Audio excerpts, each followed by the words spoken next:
SIT ಇಡಿಗೆ audit report ತಲುಪಿಸಿದಾರಂತೆ. Internal ಆಡಿಟ್ಗೆ ಈಗ ಸರ್ಕಾರ ಮುಂದಾಗಿದೆಯಾ? ಬಿಜೆಪಿ ಕಾಲದ ಹಣ ವರ್ಗಾವಣೆ ಇದ್ದಲ್ಲಿ SIT ವ್ಯಾಪ್ತಿಗೆ ತರೋಕೆ ಪ್ರಯತ್ನವನ್ನ ಮಾಡ್ತಾ ಇದ್ದಾರಾ ಅಂತ. ಇಡಿ ಅವರೇನು ತಿಳಿಸೋದಿಲ್ಲ. ಇಡಿ ಅವರಾಗಲಿ CBIನವರಾಗಲಿ ರಾಜ್ಯ ಸರ್ಕಾರಕ್ಕೆ ಏನು ತಿಳಿಸೋದಿಲ್ಲ. ಅವರು ಇಂಡಿಪೆಂಡೆಂಟಾಗಿ ಅವರು ಆಪರೇಟ್ ಮಾಡ್ತಾರೆ. ಅದರಿಂದ ಅವ್ರಿಗೇನು ಮಾಹಿತಿ ಇದೆಯೋ ಗೊತ್ತಿಲ್ಲ ನಮಗೆ. ಇಡಿ ಪಾರದರ್ಶಕವಾಗಿ ಯಾವುದೇ ಪೂರ್ವಾಗ್ರಹಿತ ಅಥವಾ ಪಕ್ಷದ ಆಧಾರದ ಮೇಲೆ ಮಾಡದೆ ಮೆರಿಟ್ಸ್ ಆಫ್ ದ ಕೇಸ್ ಮೇಲೆ ಅವರು ತನಿಖೆ ಮಾಡಲಿ, ನಮಗೆ ಅದರ ಅಭ್ಯಂತರ ಇಲ್ಲ. ಅದು ಆ ಬಿಜೆಪಿ ಗವರ್ಮೆಂಟಿನ ಸ್ವಭಾವ, ಅದನ್ನ ಕಂಟಿನ್ಯೂ ಮಾಡಿರ್ಬೋದು, ಇಲ್ಲ ಏನು ಕನೆಕ್ಟೆಡ್ ಗೊತ್ತಿಲ್ಲ. ಆದರೆ ಸ್ವಾಭಾವಿಕವಾಗಿ ನೋಡಿದಾಗ ಇಷ್ಟು ವರ್ಷ ಅವ್ರಿಗೆ ಆ ಚಟ ಇದೆ ಬಿಜೆಪಿ ಅವರಿಗೆ.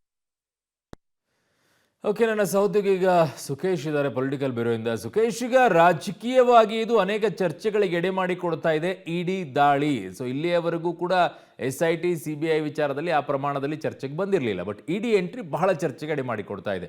ಏನಿದು ಆಡಿಟ್ ರಿಪೋರ್ಟ್ 10 ವರ್ಷದ್ದು, ಯಾಕಿದು ಮುನ್ನೆಲೆಗೆ ಬರ್ತಾ ಇದೆ ಈಗ ಸುಖೇಶ್?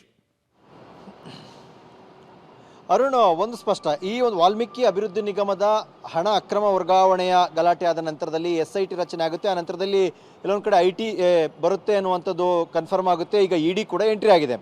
ಈ ಹಂತದಲ್ಲಿ SIT ಅವರು ಕೇಳಿದ್ರು ಮತ್ತು ಇಡಿಗೂ ಕೂಡ ಕೇಳಿದ್ರು ಅನ್ನುವಂಥದ್ದು ನಿಗಮದ ಆಡಿಟ್ ರಿಪೋರ್ಟ್. ಅಂದರೆ ಕಳೆದ 10 ವರ್ಷದ ಟ್ರಾನ್ಸಾಕ್ಷನ್ ಏನೇನಿದೆ, ಎಷ್ಟು ನಿಗಮಕ್ಕೆ ಹಣ ಬಂದಿತ್ತು, ನಿಗಮದಿಂದ ಹಣ ಎಷ್ಟು ಹೋಗಿದೆ ಹೊರಗಡೆ, ಎಲ್ಲೆಲ್ಲಿಗೆ ಹೋಗಿದೆ ಅನ್ನುವಂಥ ರಿಪೋರ್ಟನ್ನು ಕೇಳಿದರು.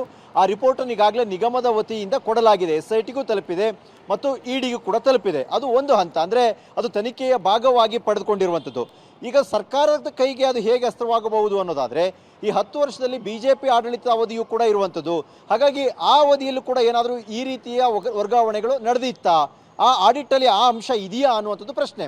ಅದನ್ನು ಪರಿಶೀಲನೆಗೆ ಈಗ ಸರ್ಕಾರ ಮುಂದಾಗಿದೆ ಅನ್ನುವಂಥದ್ದು. ಹಾಗೇನಾದರೂ BJP ಸರ್ಕಾರದ ಅವಧಿಯಲ್ಲೂ ಇಂಥದ್ದೇನಾದರೂ ಅಕ್ರಮ ಹಣ ವರ್ಗಾವಣೆ ಆಗಿದ್ದಿದ್ರೆ ಅದನ್ನು SIT ವ್ಯಾಪ್ತಿಗೆ ತಂದುಕೊಂಡು ಯಾಕೆ ತನಿಖೆ ಮಾಡಬಾರ್ದು? ಯಾಕಂದರೆ ಎಲ್ಲ ಅಕ್ರಮ ವರ್ಗಾವಣೆಯು ಒಂದೇ ಅನ್ನುವಂಥ ಲೆಕ್ಕಾಚಾರದಲ್ಲಿ ತನಿಖೆ ಮಾಡಬಾರ್ದು ಯಾಕೆ ಅನ್ನುವಂಥದ್ದು ಒಂದು ವಿಚಾರ. ಆದರೆ SIT ವ್ಯಾಪ್ತಿಗೆ ಬಂದರೆ ದೊಡ್ಡ ಮಟ್ಟದ ಟ್ರಾನ್ಸಾಕ್ಷನ್ ಆಗಿದ್ದಿದ್ರೆ ಅದನ್ನು ಯಾಕೆ ಇಡಿಗೂ ಕೂಡ ನೀವು ಇದನ್ನು ಕೂಡ ಪರಿಶೀಲನೆ ಮಾಡಿ ಅಂತ ಒಂದು ಹಕ್ಕನ್ನು ಮಂಡಿಸಬಾರ್ದು ಅನ್ನುವಂಥ ಲೆಕ್ಕಾಚಾರ ಇದ್ದಂತೆ ಕಾಣಿಸ್ತದೆ. ಹಾಗಾಗಿ ಇಡೀ 10 ವರ್ಷದ ಆಡಿಟ್ ರಿಪೋರ್ಟ್ ಏನಿದೆ, ಆ ರಿಪೋರ್ಟನ್ನು ಇಂಟರ್ನಲ್ ಆಗಿ ಮತ್ತೊಮ್ಮೆ ಚೆಕ್ ಮಾಡುವಂಥ ನಿಟ್ಟಿನಲ್ಲಿ ಸರ್ಕಾರದ ಮಟ್ಟದಲ್ಲೂ ಕೂಡ ಒಂದಷ್ಟು ಸಿದ್ಧತೆಗಳು ನಡೀತಾ ಇವೆ, ಆರಂಭವಾಗಿದೆ ಅನ್ನುವಂಥ ಮಾಹಿತಿಗಳು ಕೂಡ ಸಿಗ್ತಾ ಇರುವಂಥದ್ದು. ಇದು ಸಹಜವಾಗಿ ಕಾಂಗ್ರೆಸ್ನ ಪಾಲಿಗೆ ಒಂದು ರೀತಿಯ ರಾಜಕೀಯ ವಸ್ತ್ರವಾಗಿ ಸಿಗಬಹುದು. ಇಡಿ ಬಂದ ಕಾರಣಕ್ಕಾಗಿ ಇಡಿಗೆ ಒಂದು ರೀತಿಯ ಚೆಕ್ಮೇಟ್ ಕೊಡುವಂಥ ರೀತಿಯ ಬೆಳವಣಿಗೆಗಳು ಇದು ಆದರೂ ಆಗಬಹುದು. ಅರುಣ್, ಓಕೆ, ಹಾಗೆ ಸಂಪರ್ಕದಲ್ಲಿ ಸುಖೇಶ್ ನಿಮ್ಮ ಹತ್ರ ವಾಪಸ್ ಬರ್ತೀನಿ ನಾನು.